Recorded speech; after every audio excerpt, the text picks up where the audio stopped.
여러분 안녕하십니까? 7주 차인데요. 이번 주가 원래는 여러분 뭐 잘 아시다시피 중간고사 기간이잖아요.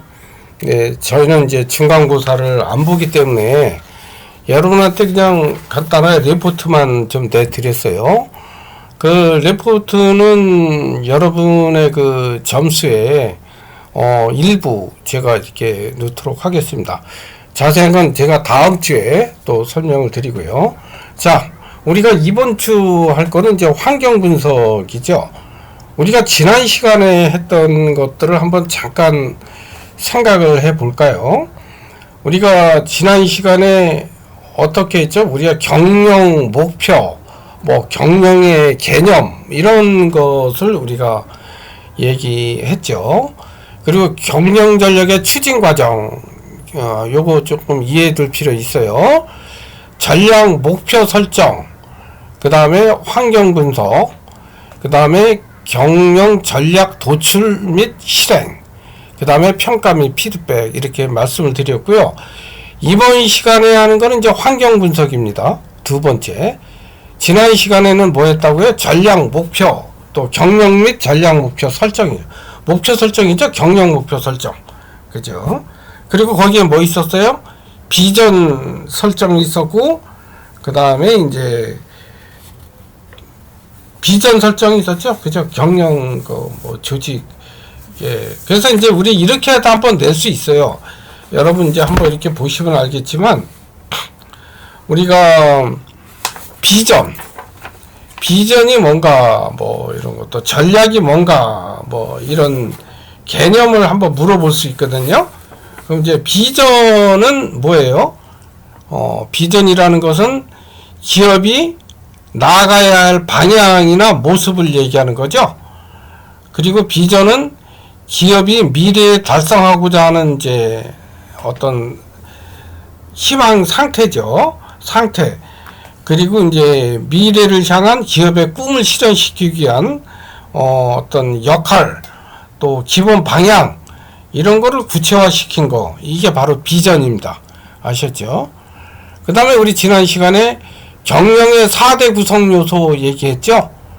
뭐 있었어요? 경영 목적, 인적 자원, 경영 활동, 그 다음에 물적 자원, 이렇게 4개. 인적 자원, 물적 자원, 그 다음에 전략. 이렇게 설명을 드렸어요. 개념들은 뭐 제가 설명을 드렸기 때문에 여러분 한번 쭉 지난번 거 조금 상기해 보시면 될 것 같습니다. 그 정도만 제가 이제 뭐 지난 시간에 강조했던 거 조금 말씀을 드리는 거고요.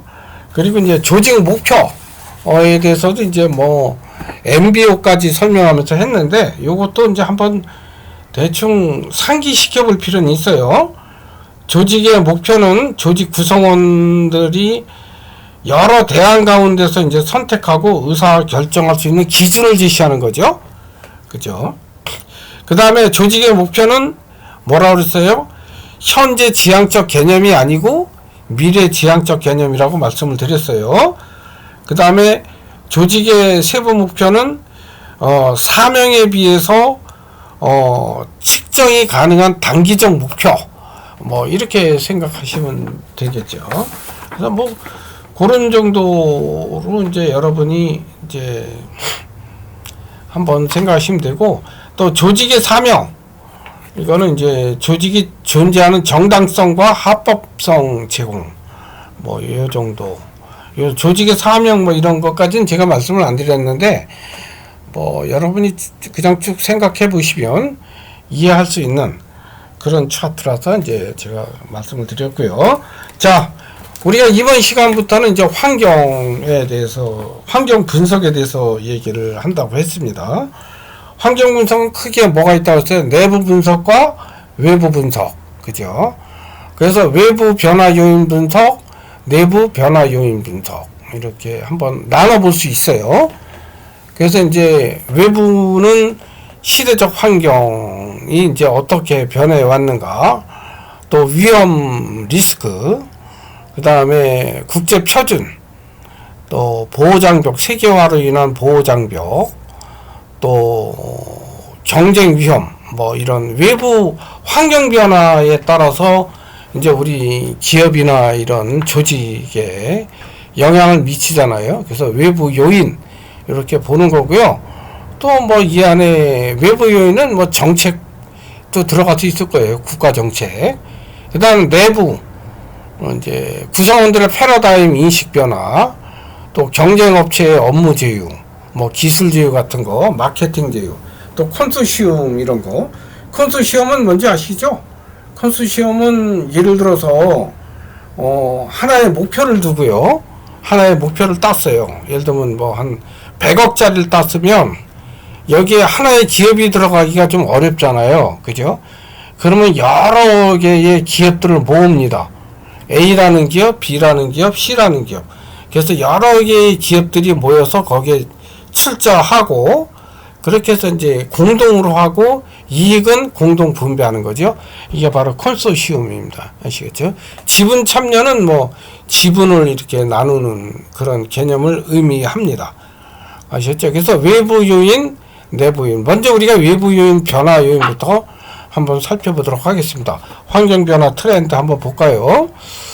우리가 21세기 기업 환경 변화, 시대별 변화 흐름을 제가 이렇게 한번 정리를 해봤는데, 여러분이 한번 조금 보시면 다 이렇게 이해되는 거죠. 크게 뭐 이렇게 없을 것 같아요. 그래서 여러분이 쭉 한번 읽어보세요. 읽어보시고 제가 조금 어렵다고 생각되는 것만 제가 조금 설명을 드릴까요?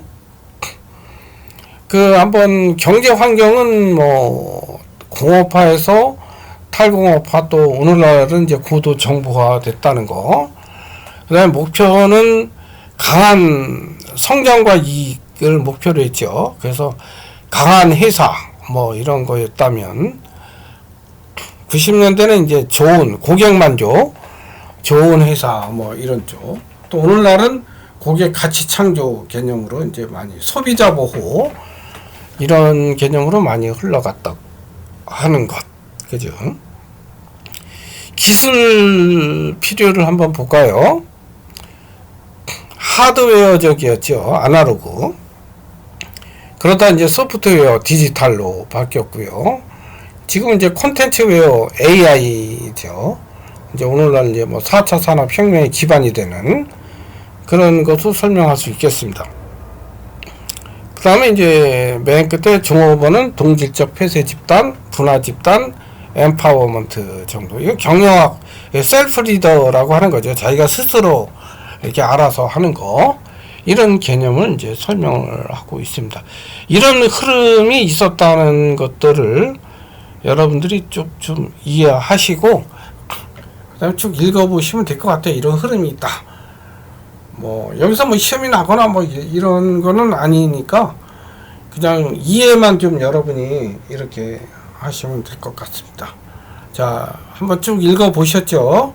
여러분이 그냥 한번 쭉 보시면 될 것 같습니다. 한번 그 다음에 우리 한번 살펴볼까요? 제가 산업혁명을 뭐 4차 산업혁명으로 이렇게 좀 나눠봤는데요. 우리가 보통 이제 여러분도 잘 아실 겁니다. 1차 산업혁명 18세기 증기기관, 우리가 1784년에 증기기관이 이제 발명이 됐는데요. 증기기관 힘을 이용해서 생산을 기계화하던 시절이었죠. 그 다음에 2차 산업혁명은 1800년, 이제 보통 19세기 얘기하는데요.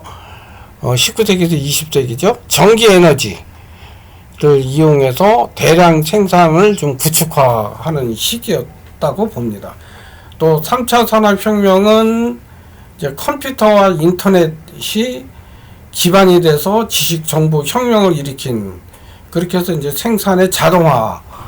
그죠? 오늘날 우리도 뭐 이런 것들을 많이 경험하고 있죠, 지금. 그리고 또 다른 겹치는 또 다른 하나는 4차 산업혁명. 보통 이제 지능이다 AI라고 표현하잖아요. 또 IoT, 사물 인터넷, 그 다음 빅데이터, 정보 기술을 기반으로 한 초연결 혁명, 그죠? 이걸 이제 우리가 4차 산업혁명 이렇게 표현을 합니다. 그래서 이렇게 단계적으로 이제 흘러갔다고 하는 거. 그래서 이제 이게 뭐냐면, 우리가 이제 조직도 이런 외부 환경이 이렇게 계속 변하잖아요. 그죠? 그럼 우리 조직은 가만히 있으면 안 되겠죠. 그죠? 우리 조직은 보편성이고 영원 무궁하다 이런 것이 아니죠. 외부 환경의 변화, 또 시간의 흐름에 따라서 외부 환경도 변할 것이고, 또 외부 환경 변화에 따라서 우리 조직도 목표라든지 뭐 이런 것을 굉장히 다양하게 변화해야 또 살아남는 거잖아요. 그죠? 그래서 이런 측면에서 이제 한 번쯤 우리가 한번 훑어볼 수 있겠습니다. 자, 우리가 4차 산업혁명에 대해서 한번 조금 더 자세히 한번 보도록 할까요? 우리가 4차 산업혁명에 대한 아이디어는 사실은 그 독일의 인더스트리 4.0 전략이라고 있습니다. 이거는 이제 뭐 하려고 하냐면, 사실은 독일에서 제조업을 살리려고 하는 그런, 어떻게 보면 그네들의 독일의 정책혁명입니다. 그래서 원래는 이제 독일의 인더스트리 3.0, 인더스트리 3.0은 뭐냐면 이제 뭐 정보기술 있죠. IT 시스템, 그거를 통해서 이제 자동화해서 제조업들을 막 이렇게 하잖아요. 제조하잖아요. 자동화 제조. 근데 이런 것을 이제 디지털화 하자는 거죠. 제조업을 디지털해서, 이게 뭐냐면 이제 사이버 물리 시스템, 이런 것의 변화, 이런 것을 추구했던 것을 뭐라 그러냐면, 독일에서 이제 인더스트리 4.0 이렇게 표현을 한 겁니다. 그것을 사실 우리나라에서 이제 뭐 이렇게 4차 산업혁명이라고 표현을 했는데, 이게 사실은 뭐 명확하진 않아요. 이게 뭐 4.0 산업혁명 이런 것도 명확하게 와닿진 않는데, 근데 여기 이제 뭐 학자들이 일부 또 이렇게 얘기도 하고 하기 때문에 이제 이거를 이제 우리가 받아들이는 거죠. 그래서 인더스트리 4.0 전략은 이제 뭐 인간과 사물의 연계성, 또 물리 세계와 사이버 세계 융합, 또 상호 융합, 이런 걸 강조하는 거죠. 요게 이제 우리 4차 산업혁명 내용하고 똑같이요. 그죠? 그래서 여러 분야의 혁신 기술이 이제 융합돼서 가치 창출을 이루고요. 또 이것이 또 사회의 대변화를 일으키죠. 그래서 이제 3차 산업혁명인 디지털 혁명을 기반으로 해서 물리적 또 디지털적 생물학적 영역 간의 경계가 이제 모호해지는 어떤 기술 융합, 이렇게 볼 수 있고요. 4차 산업혁명의 특징으로는 초연결성, 또 초지능화, 초현실화, 또 융합, 이런 용어들을 사용하고 있습니다. 그래서 우리가 4차 산업혁명이 무엇인지 또 이렇게 학자들의 이야기도 한번 들어봤으면 좋겠는데, 이제 시간상 제가 그 내용을 좀 뺐습니다.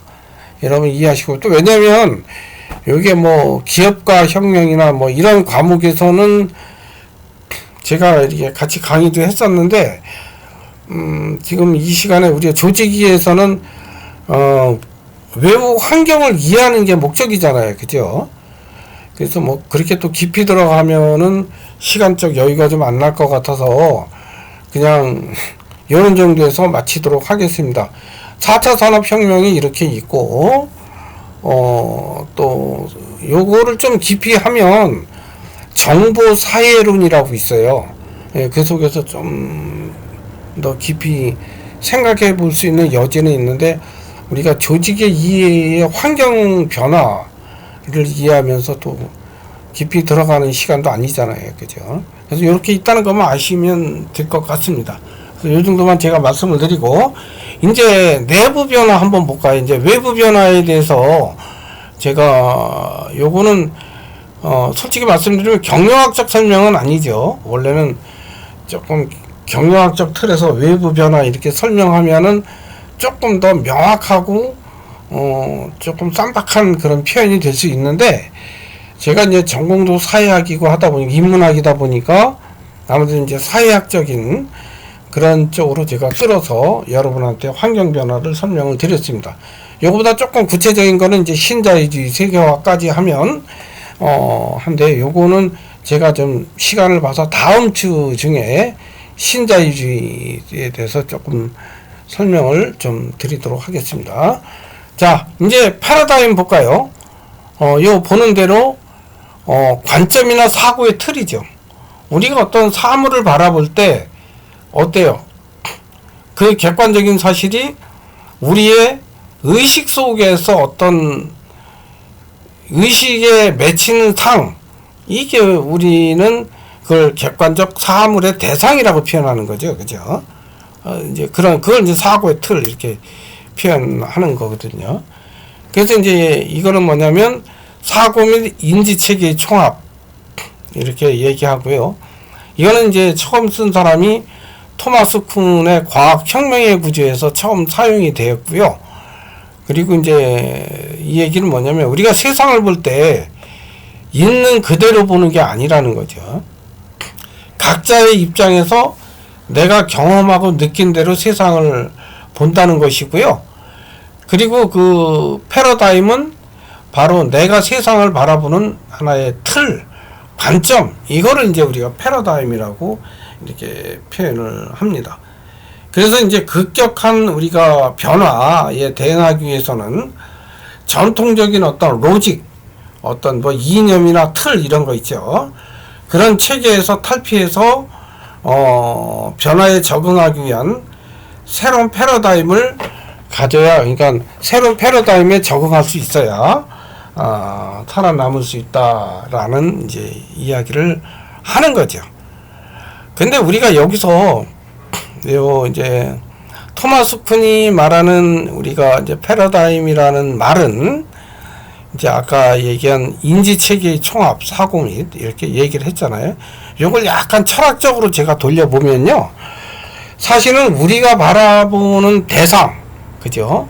사물, 이거는 이제 객관적 실체가 아니라고 또 이렇게 표현을 하죠. 왜 그러냐면 우리가 바라보는 이 연필, 핸드폰, 이런 객관적 사물은 객관적인 게 아니고, 그 객관적인 거는 우리가 바라보는 이 의식, 우리의 의식에 맺혀진 상이, 그게 곧 우리는 뭐로 생각하냐면 사물이라고 인지한다는 거예요.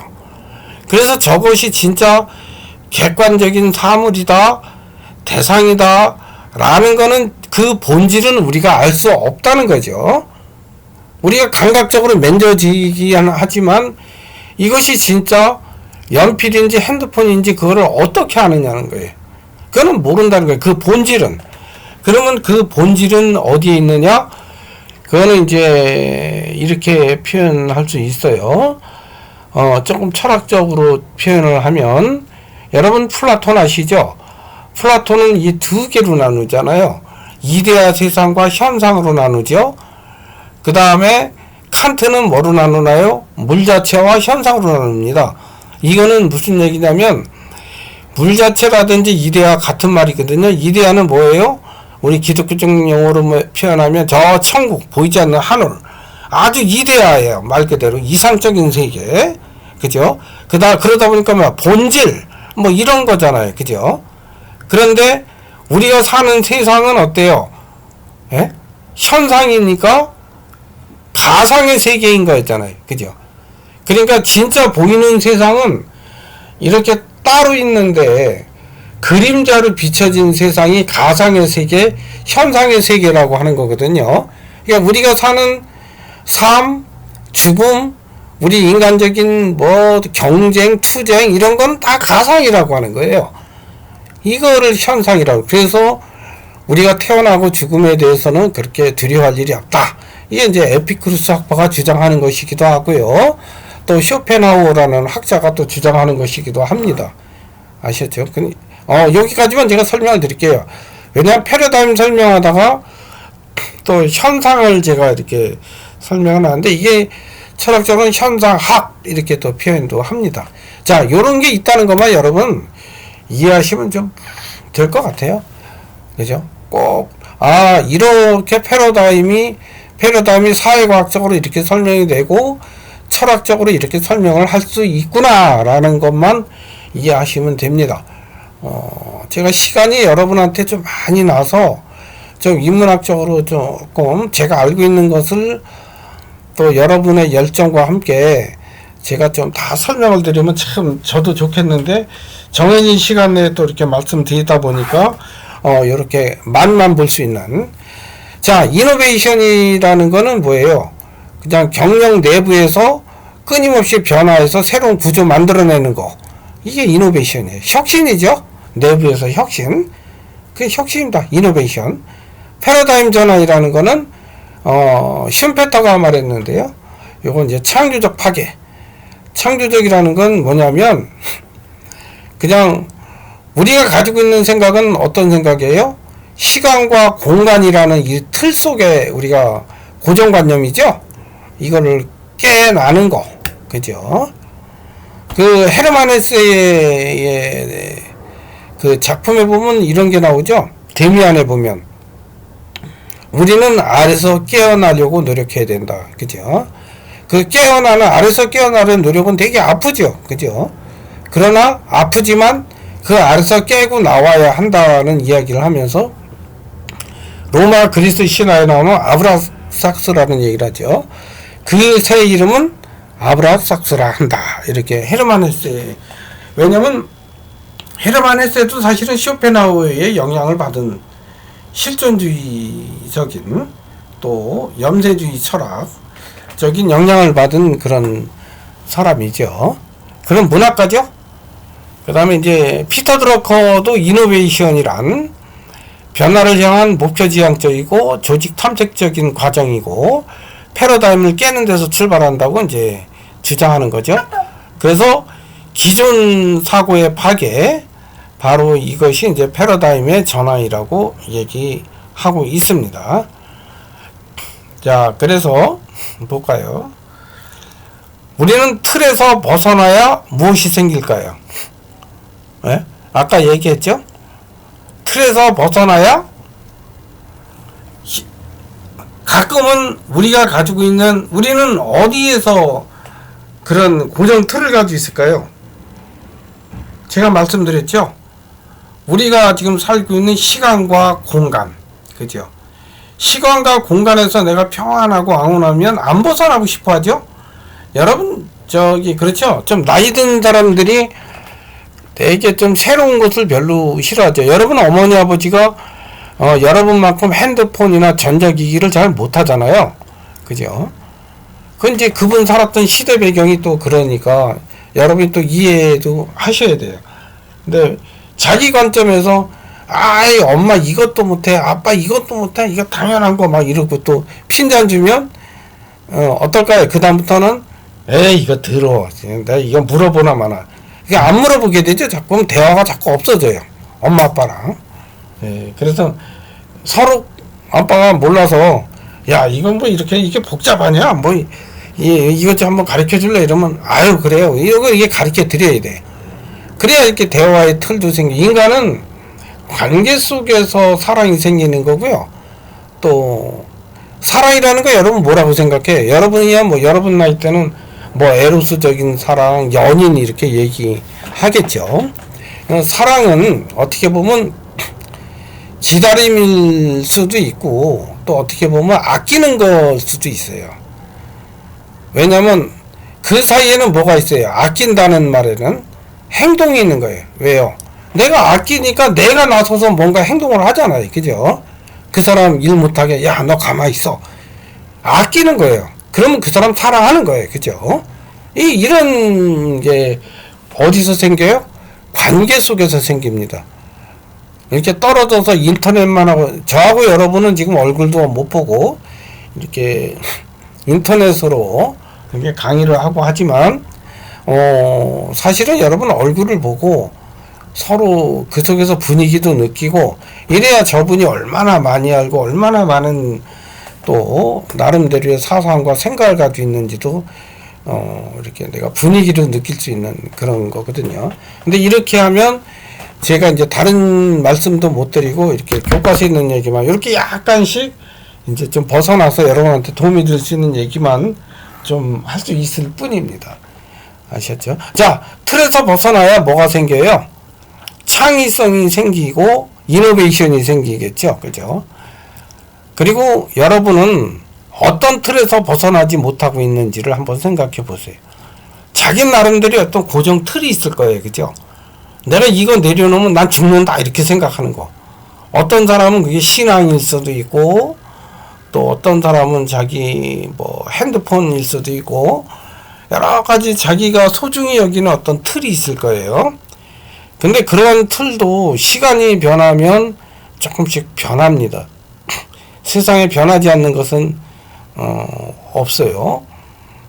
이것도 제가 나중에 시간이 나서 특강이 나면 신앙에 관한 특강도 조금 여러분하고 생각을 나누도록 하겠습니다. 자, 우리가 이제 마지막으로 이건 이제 외부 환경 분석할 때 많이 씁니다. 스와트 분석이라고 그래요. SWOT. 여기 제가 적어놨죠. S는 강점 요인, W는 약점 요인, opportunity는 기회 요인, 스트레이트는 위험 요인이죠. 그래서 이 약자만 써서 SWOT 이렇게 얘기를 하고 있고요. 자, 사실은 이렇게 강점 분석하는 이유는 뭐예요? 에? 누가 나의 경쟁자인가라는 걸 한번 살펴보려고 하는 거죠. 그죠? 그래야 내가 어떻게 해서 우리 회사가 또 우리 조직이 어떻게 나갈까라는 역량 분석도 되는 거죠. 자, 볼까요? 매트릭스를 제가 만들어 봤는데요. 자, 내적 요인, 외적 요인이죠. 내적 요인은 강점, 약점이 있고 또 외적 요인은 기회와 위협이 있어요. OT죠. 자, 요거는 뭐냐면 이렇게 하는 거예요. SO는 뭐냐면 기회와 그러니까 내적 요인과 외적 요인이 이렇게 복합이 돼서 뭐예요? 나한테 강점이고 기회인 거 그걸 SO라고 그래요. 그 다음에 뭐가 있어요? W 있죠? W는 뭐예요? 요 W는 나한테 약점인데 기회 요인 있죠? O. 외부적으로는 기회인데 나한테는 약점이에요. 요런 요소.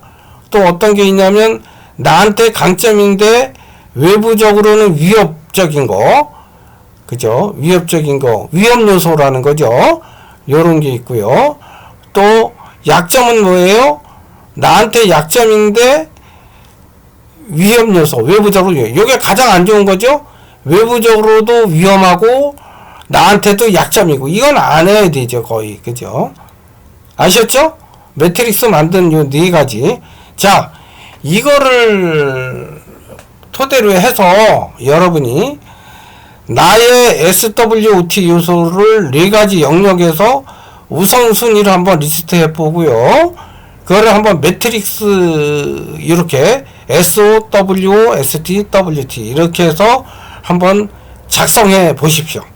그래서 이렇게 올려놓으시면 됩니다. 그러니까 나의 쉽게 말하면 나의 내적 요인이 있죠. 나의 내적 요인에 나는 어떤 게 강점이고 어떤 게 약점이죠. 그러면 SO. 그러면서 나한테 기회인 게 있죠. 외부적으로 지금 현재 시점에서 나한테 이거 뭐 기회야 이런 거. 그러면 SO가 돼요.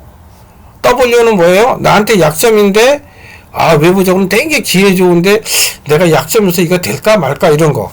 요게 자, ST, WT 동일한 방식으로 여러분이 작성해 주시면 이제 될 것 같아요. 아셨죠? 자, 수고 많이 하셨고요. 이 중간고사기인데 이제 우리 이번 주 목요일까지죠. 리포트 작성하셔서 과제 거기다 올려놓으시면 돼요. 제가 해놨으니까요. 거기다가 과제 제출 있죠? 거기 사이버에다가 올려놓으시면은 제가 볼고, 그 다음 주에 제가 점수 한번 쭉 대충 해보고요. 비중이나 이런 거 설명을 드리도록 하겠습니다. 수고 많이 하셨고, 다음 주에 뵙도록 하겠습니다. 수고 많으셨습니다.